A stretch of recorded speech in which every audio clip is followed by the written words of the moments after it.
முருகனின் முதல் படை வீடான திருப்பரங்குன்றத்தில் வருகின்ற 14/7/2025 அன்று காலை 6 மணியிலிருந்து 7:15 மணிக்குள்ளாக 14 ஆண்டுகளுக்கு பிறகு குடமுழுக்கு நடைபெற இருக்கின்றது. இந்த குடமுழுக்கு திருப்பணிகளை திருக்கோயிலுடைய போற்றுதலுக்குரிய பட்டர் அன்பிற்கினிய ராஜா பட்டர் அவர்களும், திருக்கோயிலுடைய அறங்காவலர் குழு தலைவர் அன்பிற்கினிய சகோதரி சத்யபிரியா அவர்களும், இந்த மாவட்ட செயலாளர் தம்பி மணிமாறன் அவர்களும், ஏனைய திருக்கோயிலுடைய அறங்காவலர் குழு உறுப்பினர்களும் குடமுழுக்கை சிறப்பாக நடத்த வேண்டும் என்று அனுதினமும் திருக்கோயிலுடைய திருப்பணிகளை பார்வையிட்டு வருகிறார்கள். அந்த வகையில் நடைபெற இருக்கின்ற இந்த குடமுழுக்கு உண்டான பணிகளை பார்வையிடுவதற்கு நானும் எங்கள் துறையுடைய ஆணையாளர் அன்பிற்கினிய ஸ்ரீதர் அவர்களும், மதுரை மண்டலத்துடைய இணை ஆணையாளர் மாரியப்பன் அவர்களும் இன்றைய தினம் திருக்கோயிலுடைய திருப்பணிகளை ஆய்வு செய்தோம். அந்த வகையில் சுமார் 2.5 கோடி ரூபாய் செலவில் பல்வேறு பணிகள் மேற்கொள்ளப்பட்டு வந்தாலும் சிறிய பணிகளை இன்றைய ஆய்விலே எடுத்து கூறியிருக்கின்றோம். முழுமையாக ஆங்காங்கு தொங்கப்படுகின்ற மின்வயர்கள், அதேபோல் வரிசையிலே சவுக்கு கட்டைகளால் கட்டப்பட்டிருக்கின்ற இடங்கள் போன்றவற்றையும் புதுப்பித்து அனைத்து இடங்களிலும் ஸ்டீல் பேரிகேட் வைப்பதற்கும், அதேபோல் தடுப்பு இரும்பு வேலிகள் இருப்பதை முழுமையாக ஸ்டீல் வேலி அமைப்பதற்கும், எந்த இடத்திலும் மின்வயர்கள் தொங்காமல் பாதுகாப்பாக இருப்பதற்கும் இன்றைய தினம் அந்த பணிகளை மேற்கொள்ள உத்தரவிட்டிருக்கின்றோம். அந்த வகையில் இந்த பணிகள் முழுமை பெறும் என்ற நம்பிக்கையோடு சுமார் வருகின்ற 14ஆம் தேதி நடைபெற இருக்கின்ற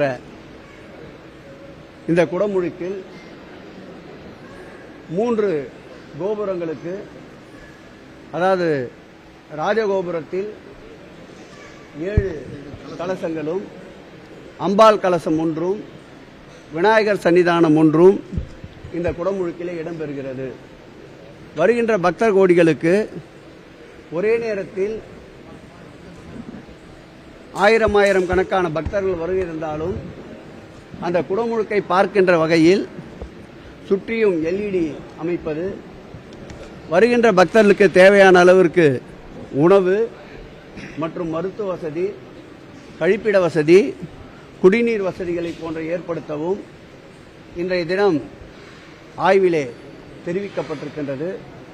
அந்த வகையிலே சீரோடும் சிறப்போடும் இந்த குடமுழுக்கு நடைபெறும் என்பதை மகிழ்ச்சியோடு தெரிவித்துக் கொள்கிறோம். இந்த ஆட்சி ஏற்பட்ட பிறகு இதுவரையில் சுமார் 117 முருகர் திருக்கோயில்களுக்கு குடமுழுக்கு நடத்தப்பட்டிருக்கின்றன. இந்த ஆட்சி ஏற்பட்ட பிறகுதான் 3117 கோயில்களுக்கு இதுவரையில் குடமுழுக்கு நடந்திருக்கின்றன. பெருந்திட்ட வரைவு என்ற சொல்லே இந்த ஆட்சி ஏற்பட்ட பிறகுதான் கொண்டுவரப்பட்டு வரலாறு காணாத அளவிற்கு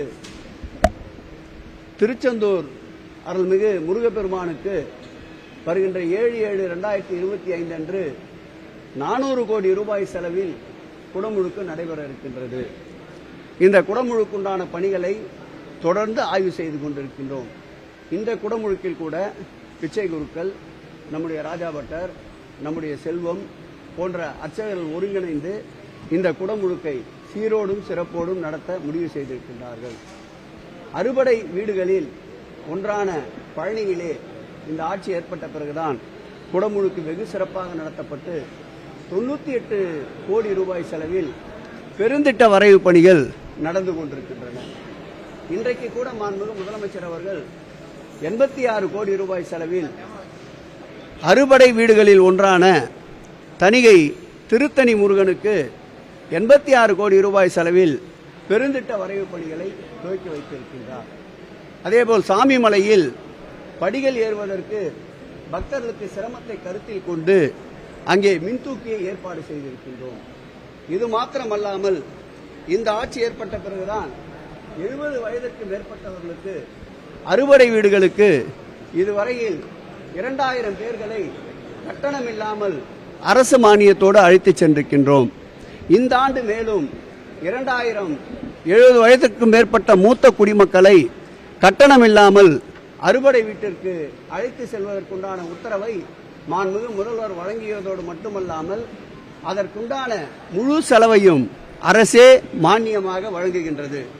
அந்த வகையில் இந்த ஆட்சி ஏற்பட்ட பிறகு எடுத்துக்கொண்ட திருக்கோயில்களுடைய பணிகளை எடுத்துக்கொண்டால் அறுபடை வீடுகள் அல்லாத 143 முருகர் திருக்கோயில்களுக்கு திருப்பணிகள் மேற்கொள்ளப்பட்டிருக்கின்றன. அதில் குறிப்பிட்டு சொல்ல வேண்டுமென்றால் 884 பணிகள் 1085 கோடி ரூபாய் செலவில் முருகருக்கு திருப்பணிகள் முருகர் திருக்கோயில்களுக்கு மேற்கொள்ளப்பட்டிருக்கின்றன என்பதை இந்த நேரத்தில் பதிவிட கடமைப்பட்டிருக்கின்றோம்.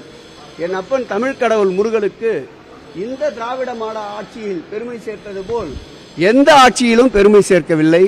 அதற்கு முழு உதாரணமாக முழு உருவமாக காட்சியளிப்பது பழனியிலே நடைபெற்ற அனைத்துலக முருகர்கள் மாநாடு என்பதை இந்த நேரத்தில் பதிவு செய்ய கடமைப்பட்டிருக்கின்றேன். நிச்சயமாக இந்த ரோப்காருக்கு உண்டான முதல் கட்ட ஆய்வறிக்கைகள் பெறப்பட்டிருக்கின்றன. இதற்கும் அரசு நிதி ஒதுக்கி இருக்கின்றது. கூடிய விரைவில் அந்த ரோப்காருக்கு உண்டான டெண்டர் கோரப்படுகின்ற நிலையில் இருக்கின்றது. சாத்தியக்கூறுகள் நம்முடைய அறங்காவலர் குழு தலைவர் மற்றும் ராஜா பட்டர் போன்றவர்களுடைய முழு முயற்சியால், நம்முடைய மாவட்ட செயலர் மணிமாறன் போன்றவர்களுடைய உந்து சக்தியால், இந்த சட்டமன்ற உறுப்பினர் ராஜன் செல்லப்பா அவர்களும் அதிக முறை இந்த பகுதிக்கு ரோப்கார் வேண்டும் என்ற கோரிக்கை வைத்தார்.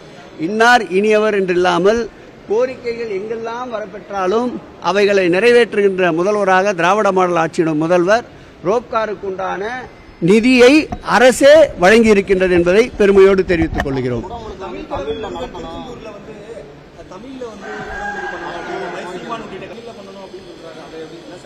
இந்த ஆட்சி ஏற்பட்ட பிறகுதான் நம்முடைய பழனியிலே அது குறித்த வழக்கு நீதிமன்றத்திற்கு சென்றது. தமிழிலும் குடமுழுக்கு நடத்தப்படும் என்று தமிழிலே குடமுழுக்கை நடத்தினோம். என் அப்பன் மருதமலை முருகனுக்கும் இதேபோல் குடமுழுக்கிலே தமிழிலே நடத்த வேண்டும் என்று நீதிமன்றத்திற்கு சென்றார்கள். அங்கேயும் தமிழிலே குடமுழுக்கு நடத்தப்படும் என்ற உத்தரவாதத்தை அளித்தோம்.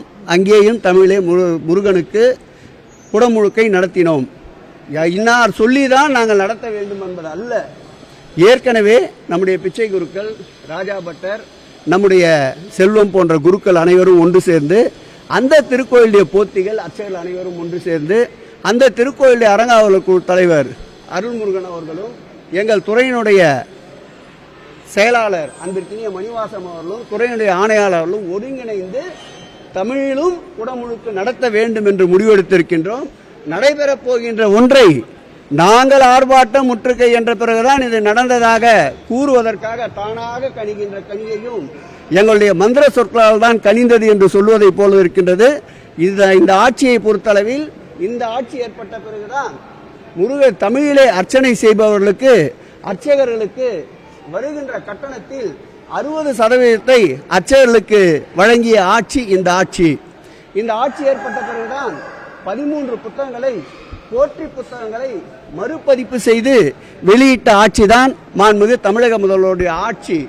இந்த ஆட்சி ஏற்பட்ட பிறகுதான் தமிழிலே அர்ச்சனை செய்யப்படும் என்று பதாகை வைத்து அர்ச்சகர் அந்த அர்ச்சனை செய்கின்ற அர்ச்சகருடைய பெயரையும் அவருடைய கைபேசி எண்ணையும் அறிவித்த ஆட்சிதான் எங்களுடைய ஆட்சி என்பதை பெருமையோடு சொல்லிக்கொண்டு, எங்கும் தமிழ், எதிலும் தமிழ், இதுதான் திராவிட மாடல் ஆட்சியுடைய நாயகன் எங்கள் முதல்வருடைய கொள்கை. ஆகவே திருச்செந்தூரில் அருள்மிகு முருகப்பெருமானுடைய குடமுழுக்கு தமிழிலும் நடத்தப்படும். இதற்கு ஒரு சிறு விளக்கம். அனைத்துலக முருகர் பக்தர் மாநாடை பொறுத்தளவில் நாங்கள் சென்று எந்த அரசியல் கட்சியும் அழைக்கவில்லை, எந்த அரசியல் சார்புடையவர்களையும் அழைக்கவில்லை, கட்சி சார்பிலே எந்த விதமான பேட்டியும் தரவில்லை, அல்லது மதச்சார்புடைய எந்த விதமான அடையாளமும் அங்கு பயன்படுத்தப்படவில்லை. முழுக்க முழுக்க அறநிலையத்துறையினுடைய பணி அது. தமிழ் கடவுள் முருகனுக்கு பெருமை சேர்க்க வேண்டும் என்பது அறநிலையத்துறையுடைய பணி. நாங்கள் எங்கும் சென்று வாகனத்தை ஏற்பாடு செய்கிறோம், அந்த மாநாட்டிற்கு வா என்று அழைக்கவில்லை. நாங்கள் எங்கும் ரசீது புத்தகத்தை அடித்துக்கொண்டு ரசீதை வசூலிக்கவில்லை. எங்களுடைய செல்வாக்கை பயன்படுத்தி ரயிலை இலவசமாக கட்டணமில்லாமல் அனுப்ப வேண்டும் என்று நாங்கள் உத்தரவு பிறப்பிக்கவில்லை. முருகர் பக்தர்கள் மாநாடு 2 நாள் என்று வடிவமைத்தோம். கிட்டத்தட்ட 500க்கும் மேற்பட்ட கலைஞர்கள் பங்கேற்றார்கள். 27 உலக நாடுகளிலிருந்து முருகர் பக்தர்கள் அந்த நிகழ்ச்சியிலே பங்கேற்றார்கள். சீனா, ஜப்பான் போன்ற நாடுகளிலிருந்து கூட பரவசம் ஊட்டுகின்ற அளவிற்கு வருகை இருந்தார்கள். அங்கே முருகனுக்காக பிரத்யேகமாக 3D என்ற ஒரு காட்சியை வடிவமைத்திருந்தோம். 2 நாட்கள் தான் அந்த காட்சி என்று இருந்த நிலை பக்தர்கள் கூட்டம் அலைமோதியதால் 10 நாட்களை நடத்தினோம். லட்சோப லட்ச மக்கள் திரண்டார்கள். எங்கும் அரசியல்வாதி இல்லை. நீதியரசர்கள் வந்தார்கள், ஆன்றோர் சான்றோர் பெருமக்கள் வந்தார்கள், அடியார்கள் வந்தார்கள், உண்மையான முருகர் பக்தர்கள் வந்தார்கள். அது அரசின் சார்பிலே, இந்து சமய அறநிலையத்துறை சார்பிலே நடத்தப்பட்ட மாண்புமிகு தமிழக முதல்வர் அவர்கள் 10 கோடி ரூபாய் நிதியுதவி அளித்து நடத்தப்பட்ட மாநாடு அரசின் சார்பிலே. அந்த மாநாடு என்பதை அழுத்தம் திருத்தமாக பதிவு செய்கிறேன். அது முழுக்க முழுக்க முருகர் பக்தர்களால் நடத்தப்பட்ட மாநாடு.